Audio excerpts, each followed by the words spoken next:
Assalamualaikum warahmatullahi wabarakatuh.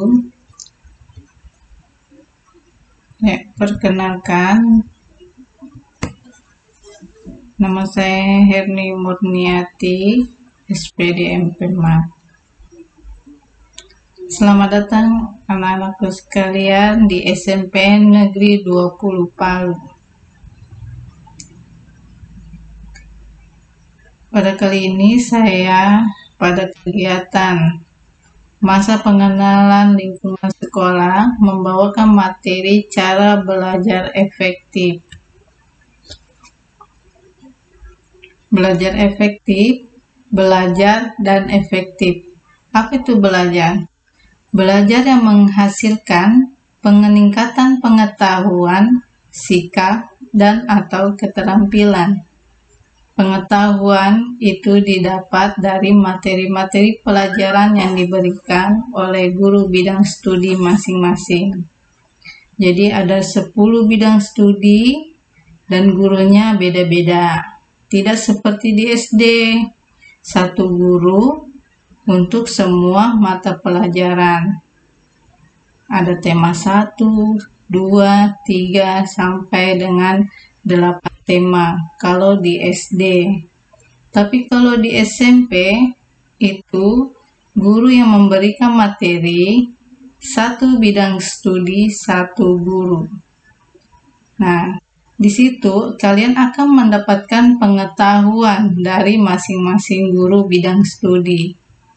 Untuk saya pribadi, saya memberikan bidang studi matematika. Kemudian sikap. Misalkan nilai sikap kalian mendapatkan nilai D, sedangkan nilai pengetahuan dan nilai keterampilan yang didapatkan selama kalian mengikuti kegiatan pembelajaran mendapatkan nilai di atas kriteria minimum. Misalkan 75. Rata-rata nilai kalian itu 80 atau 90, tapi sikapnya D, itu kalian tidak akan naik kelas. Kemudian, nilai keterampilan itu didapatkan dalam mengerjakan tugas-tugas setelah diberikan materi pengetahuan. Keterampilan kalian itu dinilai.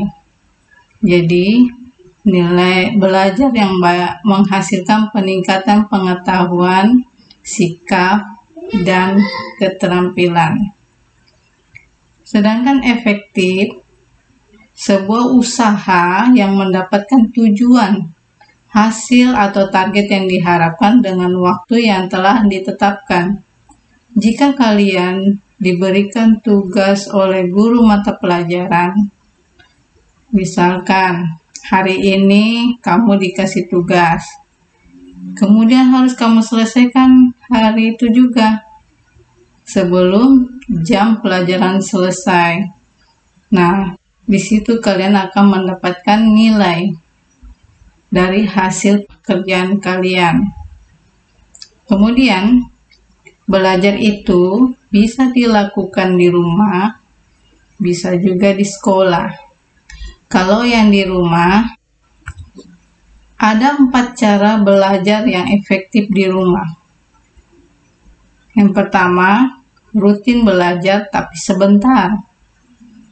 Dia harus rutin belajar, jangan banyak main, tidak ada belajar, tidak ada hasilnya. Dia harus rutin belajar. Biar cuma sebentar, tapi harus rutin.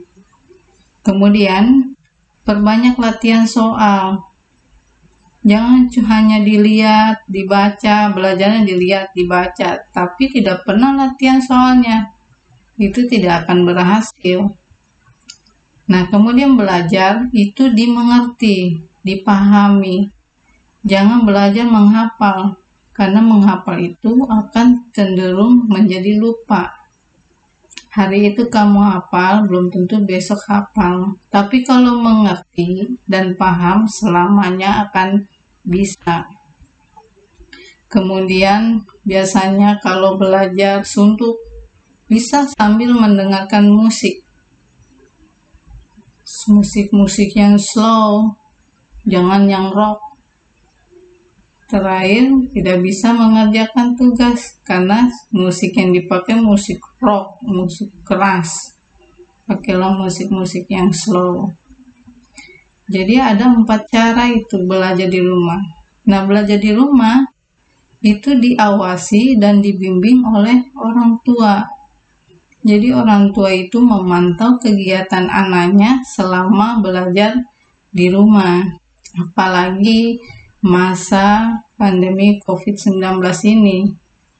Jadi siswa itu untuk mencegah terjadinya penularan COVID, anak-anak itu belajar di rumah dan diawasi oleh orang tua siswa. Jadi orang tua siswa itu membimbing anak-anaknya.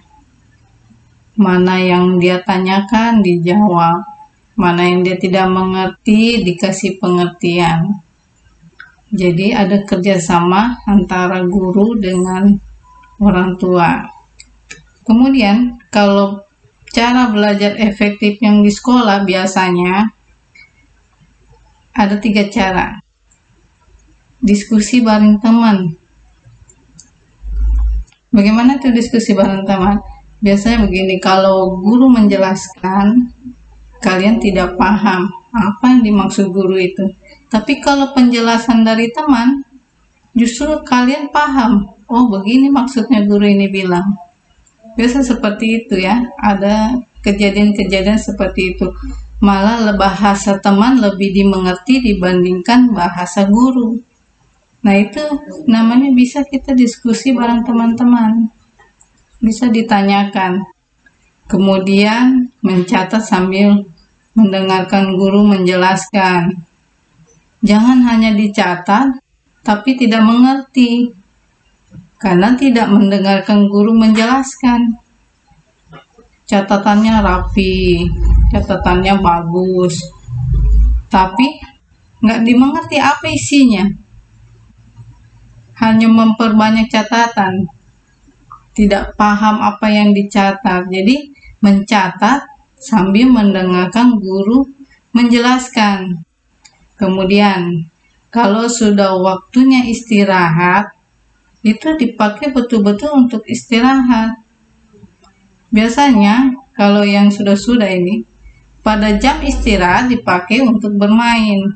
Jadi pas bel masuk, tidak lagi dia masuk ke kelas, malah dia pergi ke kantin. Akhirnya untuk pelajaran berikutnya dia tidak masuk dan dianggap bolos. Itu kejadian yang sudah pernah terjadi. Jadi kalian tidak usahlah seperti itu. Kalau di sekolah itu dibimbing oleh guru. Jadi kalau pada saat guru menjelaskan dan kalian tidak mengerti, itu ditanyakan. Bertanya apa yang materi sedang dibahas itu. Jangan lewat atau di luar dari materi itu. Itu yang perlu ditanyakan ke guru. Jadi belajar itu adalah menghasilkan pengetahuan, sikap, dan atau keterampilan. Efektifnya, belajar itu untuk mencapai suatu tujuan. Ya.